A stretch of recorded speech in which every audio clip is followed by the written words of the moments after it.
मात्र सध्या दिशादर्शक गुरूंपेक्षा तथाकथित भोंदूबाबांचं समाजात पेव हे चांगलंच फुटलंय।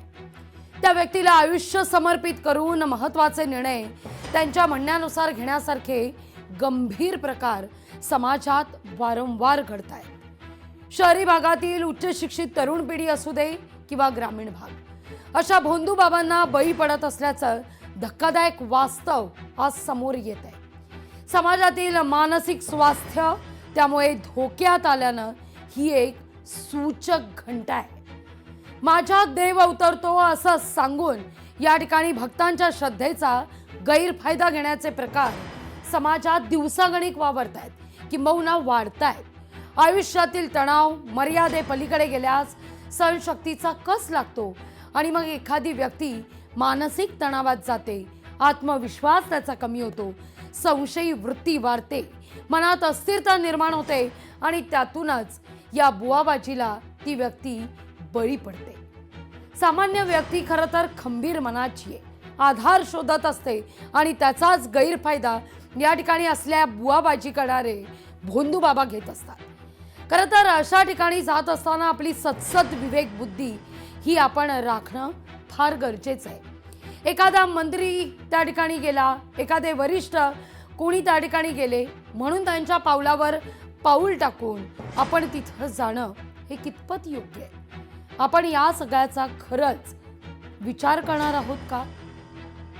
हे आता विचारायची, स्वतःला विचारायची, सांगू पाहण्याची वेळ आलेली आहे। नाहीतर अशा घटनांचे सतत बळी पडण्याचं प्रमाण मात्र दिवसागणिक वाढत जाईल। भोंदू गुरु, भोंदू बाबांकडून गैरफायदा हा घेतलाच जातोय। अध्यात्म, आत्मिक शांतीच्या नावाखाली फसवणूक केली जाते। आता तर तुम्हीच पाहिलं, हा खरात म्हणतोय की एखाद्या महिलेवर अशा प्रकारे कृत्य करणं म्हणजे धार्मिक विधीचाच भाग होता, अशी मुक्ताफळं या खरातनं उधळलेली आहे। त्यामुळे अर्थातच या खरातला कारवाईनंतर सुद्धा पश्चाताप नाहीये हेच यातून दिसतंय। जर एखाद्या विधी म्हणून हे असलं सगळं कृत्य केलं असेल तर या बाबाला बाबा म्हणणं सुद्धा कितपत योग्य आहे? मुळात यांच्याकडे आदर्शासारखे काय गुण आहेत की जिथं घेऊन आपण मानसिक स्वास्थ्याची अपेक्षा करावी याचा विचार आज करण्याची गरज आहे।